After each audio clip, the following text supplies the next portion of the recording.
येत असतो. तर त्याचप्रमाणे आज आपण जी माहिती घेऊन आलेलो आहेत, तर ती वनस्पती जी आहे ही खैर वनस्पती. तर आज आपण या खैर या वनस्पतीविषयी माहिती बघणार आहोत. याला आता चैत्रामध्ये नवीन पालवी फुटलेली आहे. याची पानगळती झालेली होती आणि त्यावेळेसच याला असे शेंग आलेले होते मागं पानगळती व्हायच्या अगोदर. तर याला साधारण चपट्या आकाराचे असे शेंग आलेले असतात आणि ते पक्व होऊन आपोआप असे खाली पडतात. तर या झाडापासून जे होई साल आहे, तर याच्यापासून आपल्या खायच्या पानामध्ये जे वापरला जातो, तर तो कात यापासून तयार केला जातो. तर हे झाड इथं बरेच मोठं होतं असं हे झाड आणि याला सर्वत्र फांद्याला याच्या काटे असतात आणि पण याचे जे काटे असतात जसं बोरीला काटे असतात असे उरपाटे, त्या पद्धतीचे याचे काटे असतात आणि पानं असतात ती एकदम अशी छोटी छोटी, जसे आपण बाबळीला पानं असतात तर त्या प्रकारचे याचे पानं असतात.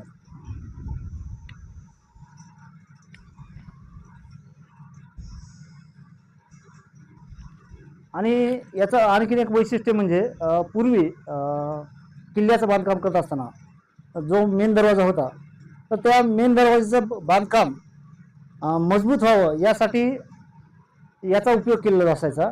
तर त्याच्यासाठी उपयोग म्हणजे असा की पूर्वी काय करायचं, शत्रू पक्ष काय करायचा, जो बुरुज असतो पहिले राजा महाराजाचा किल्ला, तर त्याच्यावर तोफेनं वगैरे मारा करायचा. तर त्यावेळेस तो बुरुज ढासळायचा. तर तो सहजासहजी ढासळू नये, बांधकाम मजबूत व्हावं, जास्त दिवस टिकावं यासाठी पूर्वीचे लोक काय करायचे, तर हे झाड असं तोडायचं आणि हे तोडून याचा शिजवून अर्क काढायचा आणि तो अर्क आणि चुना त्यात मिसळून ते बांधकाम करायचं. तर ते बांधकाम इतकं मजबूत होत होतं ते तर त्या तोफेच्या गोळ्यानं सुद्धा ते बांधकाम असं ढासळत नव्हतं. जसं आता आपण बघतो बांधकाम केलं की साधारण 50-100 वर्षात जे ढासळलं जातं, तर तसं याचं ढासळत नाही, खूप मजबूत बांधकाम होतं. आणि एक तुम्हाला एक याचं वैशिष्ट्य सांगतो, की जे साल जे असते अशी, तर इतर जे सालाची आपण झाडाची साल बघतो, तर अशी साल काढायला गेलं तर हे लांबपर्यंत साल निघते. तर याची साल अशी न निघता ते तुटली जाते साल मध्येच, अशी लांबपर्यंत निघत नाही ती साल. हे या झाडाचं एक वैशिष्ट्य आहे.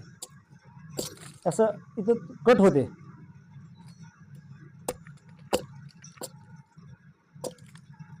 आणि या झाडाचं आणखीन एक वैशिष्ट्य म्हणजे बरेच जण याचं जे लाकूड असतं, तर हे घराच्या बांधकामाच्या दरवाजासाठी म्हणजे उंबरठ्याला याचं लाकूड वापरलं जातं. हे कारण याचं जे लाकूड आहे तर सागाचं झाड असतं, तर त्या सागाच्या झाडाच्या लाकडाच्या पेक्षा याची जे आयुष्य असतं साधारण 3 ते 4 पट याचं आयुष्य जास्त असतं. तर हे लाकूड कुजत नाही, पाण्यामध्ये लवकर कुजत नाही, त्यामुळे सुद्धा याचा वापर केला जातो. आणि याचा जर उंबरा केला आणि दरवाजा लावला तर ते शुभ मानलं जातं. तर त्याच्यासाठी सुद्धा याचा उपयोग केला जातो. तर ही या झाडाची ओळख आहे. आणि याचं जे लाकूड असतं ते खूपच अतिशय मजबूत आणि टणक असतं.